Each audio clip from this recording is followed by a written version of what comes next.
You're a third-year Northwestern State women's basketball coach, Jordan Dupuy. The Lady Demons, a light week, so to speak. One game at Alabama on Sunday. And Coach, like we talked about, this is that time of year where you get to rest your team a little bit. And they got to finish the school year, or the semester rather, academically. Now for the next month or so, they get to be basketball players. And I know that's one you really find out kind of a lot about what you have in that time. Yeah, we really do. You should see a lot of growth during this period. You know, I also speak on if you ever want to become a professional, this is the time to see what it's like, where all you have to worry about is basketball.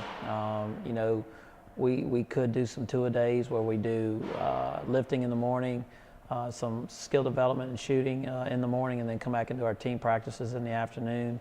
And that's what a full day is like, being a professional. And so we talk about the individual growth that you need to have during this period, because this is a time where you should get a lot better as an individual. You don't have the stress of academics and all weighing you down. This is just a chance to do what you love for 5 weeks and see the improvement over the course of 5 weeks. Well, after Monday, which was the last day of finals, as you mentioned, so no real school, but I think we do need to highlight something academic that's actually very impressive. Is Victoria Miller. She's a junior forward. She's going to graduate on Friday. 5 full semesters, and I'm sure there's some summer work in between, but that's pretty impressive given that of all the sports, basketball is the one that bridges both semesters. So you're in it academically in the teeth of your season. For her to do that in 5 semesters and to do it with the GPA she had, which is a 3.9 plus, very, very impressive. It absolutely is impressive, and it takes organization. You have to be able to prioritize. And Vic not only takes care of the basketball and the academic aspect, but she's also working on campus doing all different kinds of things. She's at sporting events. She's just the all-around student athlete, and it's very impressive. She's going to jump right into her master's work and probably get that done within her time frame here in 4 years again. So you got to give her a lot of credit. She's one of the ones that, win or lose, she's in the back of the bus coming back, and she's working till the wee hours of the morning, getting her stuff turned in and all that. So she's really a blessing to our program, but then also she's a model to how you're supposed to handle being a student athlete, and she's just done a tremendous job. And that's one thing. Her career on the court has kind of been up and down. She's had some injuries, she's had some adversity, but always very consistent in the classroom. One of those 3 things you always talk about. No doubt. And you know, she's one of the ones that really understands that, you know, the ball is going to stop bouncing one day, and you got to have that backup plan and know that, you know, this is setting you up for the next 40 years of your life. And she takes that into account in everything that she does, and just really pays attention to the academic aspect. And again, she means the world to us in our program, but just how she represents not only us but her family is just it's unbelievable.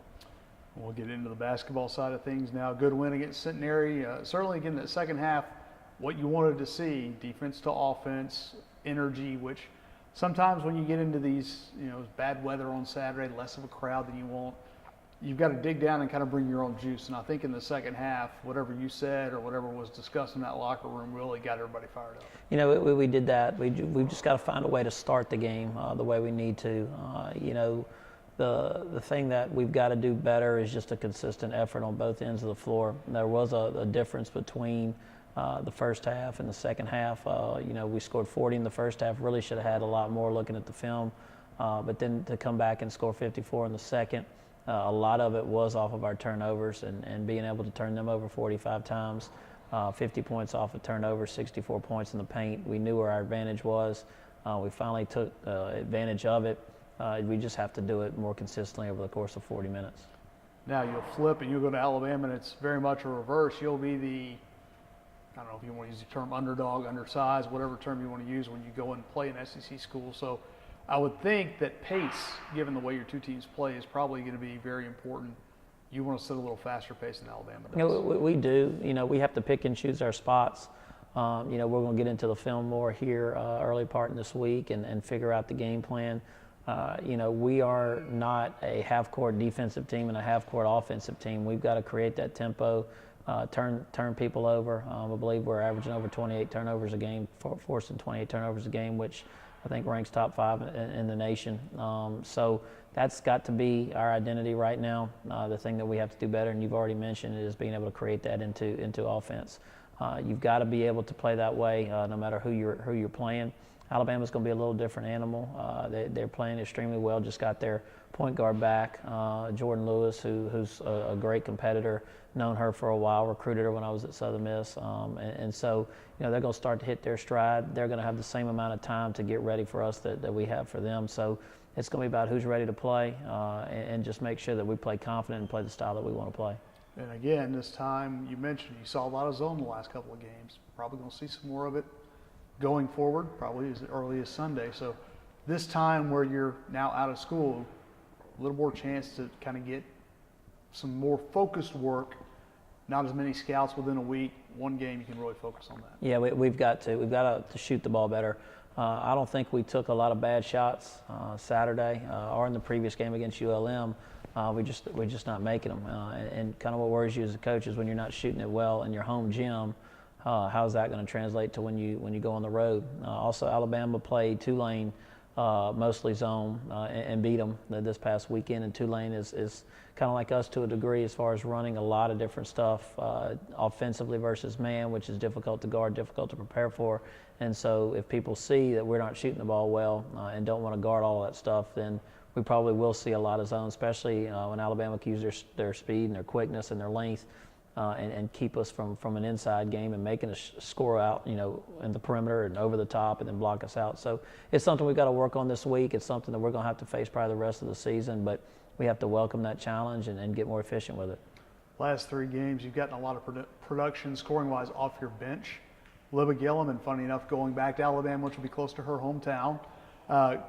Good to see her kind of shake out of that early season funk from long range. She's been good inside shooting the ball, but seeing her knock down 3 of 5 from three-point range gives her a lot of confidence, I would imagine, going back home. It does, and Libba kind of knew, the coaching term. She was a little bit in the doghouse, I guess you could say, and so I challenged her. She knew I challenged her.